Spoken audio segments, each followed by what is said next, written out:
Welcome! Today we are going to crack one of the most important and, let's be honest, sometimes trickiest topics for your exams: profits and gains of business or profession.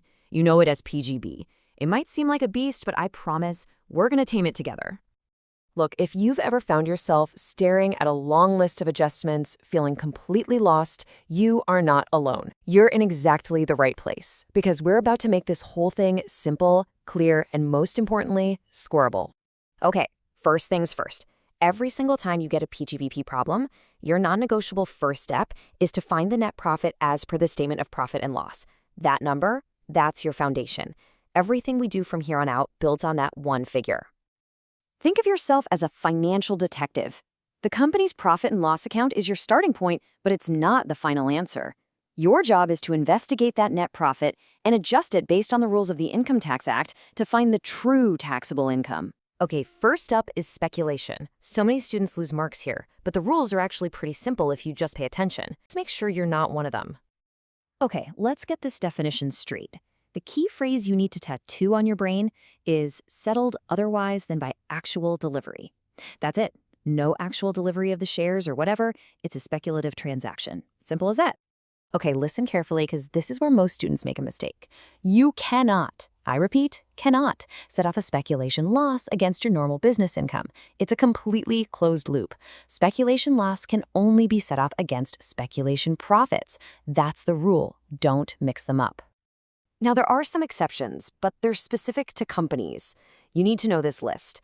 Basically, if a company's main business is trading in shares, or banking, or giving loans, or if its income is mostly from other heads, then its share trading is not considered speculation. It's an important exception. So let's recap on speculation. The big rule is loss can only be set off against speculation profit. Why does this matter in the exam? Well, they're going to try and trick you. They'll give you a speculation loss and a regular business profit and see if you mix them. Don't fall for it. Get this specific set-off rule right, and that's easy marks for you. Now, this next part, this is a scoring gold mine if you know what you're looking for. Seriously, mastering disallowed expenses is what separates the average scores from the great ones. So let's make sure you know exactly what to do. So, what are these things? Well, basically, a company might record something as an expense in their books, but the tax law says, nope, you can't deduct that for tax purposes. And when that happens, our job is simple. We find that expense in their profit and loss account, and we add it back to the net profit. And here are the usual suspects, the things you'll see again and again in your exams. We're talking about depreciation that the company calculated, income tax they paid, personal expenses that got mixed in, fines for breaking the law. These are the big red flags you need to be hunting for. Okay, let's zoom in on a classic exam trap: depreciation. This is where so many students get tripped up, so let's make it crystal clear. The company calculates depreciation one way for its books, but the Income Tax Act has its own set of rules. They're totally different, and you need to know how to handle that. It's a really simple two-step process. Step 1, you take the depreciation amount from the company's P&L account, and you add it back to the profit. Step 2, a little later on, you'll deduct the depreciation that's actually allowed under the income tax rules. Just remember that. Add back the book depreciation first, and later you'll subtract the tax depreciation. All right, burn this number into your brain. 10,000. Why? Because under Section 40A3, if a business makes a cash payment to a single person on a single day for more than 10,000 rupees, that expense gets disallowed. It's a simple rule, but it comes up all the time in exams. The rule is simple. If it's over 10,000, it must be through the banking system, no exceptions. And here's a subtle point that can really show you know your stuff. There's a big difference between a penalty and damages. A penalty for breaking the law, that's always disallowed. But what if a business pays damages because they were late on a contract? Well, that's considered a normal business expense, so it's totally allowed. All right, let's move on to Section 30, building expenses. These are the straightforward deductions, the foundational stuff you just have to know.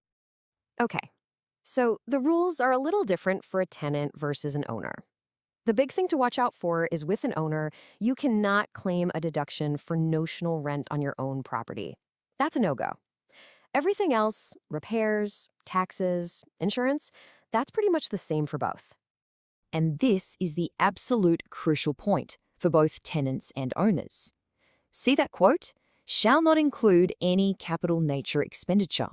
That means any repair that's a major upgrade, something of a capital nature, is not allowed as a deduction here.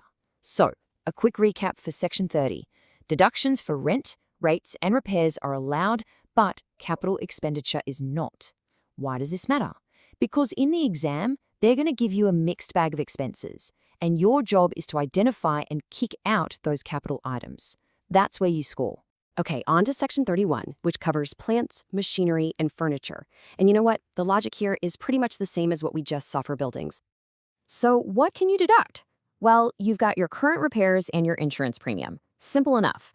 But remember, the asset must have been used for the business during the year. That's a key condition. And there it is again, the golden rule.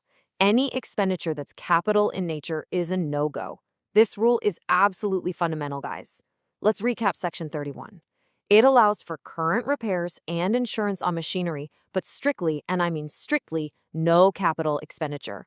Why does this matter? Because this principle of separating revenue and capital expenses is a core concept that gets tested over and over again. Okay, we've talked all about the stuff we have to add back. Now let's flip the script and look at the other side of the equation, the things we get to subtract from our running total. We're basically making two kinds of deductions here. First, we subtract expenses that are allowed by tax law, but maybe weren't in the P&L account, like that tax allowable depreciation we just talked about. Second, we subtract any income that's sitting in the P&L account, but isn't actually taxable as business income. And this brings us to another huge exam trap.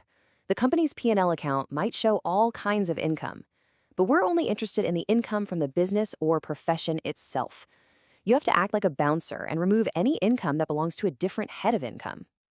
So if you spot any of these in the P&L account, things like rent from a property, capital gains, interest, or dividends, your job is to subtract them. Why? Because each of them gets taxed somewhere else under their own specific rules. We need to get them out of our PGB calculation. We'll focus on one of the most frequently asked deductions, preliminary expenses under Section 35D. The key here is amortization. You don't deduct it all at once. If you get this concept right, every related question becomes easy. It's always a 5-year deduction. Remember this checklist of expenses that qualify for the deduction. Master this, and you've secured guaranteed marks in your long-form questions. So we've looked at all the individual pieces, the add-backs, the subtractions. Now it's time to put it all together and see the final formula you're going to use in the exam. This table right here, this is your game plan. It's a logical flow every single time. You start with net profit.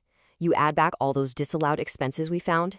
Then you subtract any allowable expenses that we're missing, and you subtract all that non-business income. Follow these steps in this order, and you'll get to the right answer. All right, if you're not just aiming to pass, but you want to get the best marks possible, you've got to know a little more than just the basics. Let's talk about a detail that can really make your answer stand out. Here's a fantastic pro tip: additional depreciation. Under the new default tax regime, you cannot claim it, simple as that. But if the question says the person has chosen the optional or normal tax regime, then you can claim that extra deduction for new machinery. Noting this distinction shows the examiner you're operating at a higher level.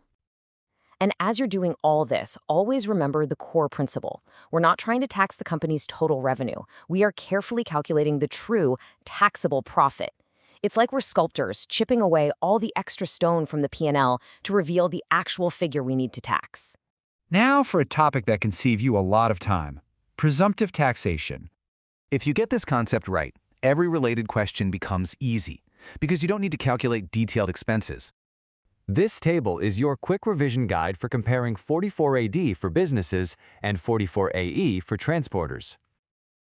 Knowing when to apply these sections is a smart exam strategy. Let's finish with a special topic that is a guaranteed scoring area. For income from growing and manufacturing tea in India, remember this 40-60 split between taxable business income and exempt agricultural income. And for centrifuged latex from rubber plants, the split is 35% business income and 65% agricultural income. These percentages are easy marks, so make sure you commit them to memory. So, I'll leave you with this question. Which of these sections will you revise first?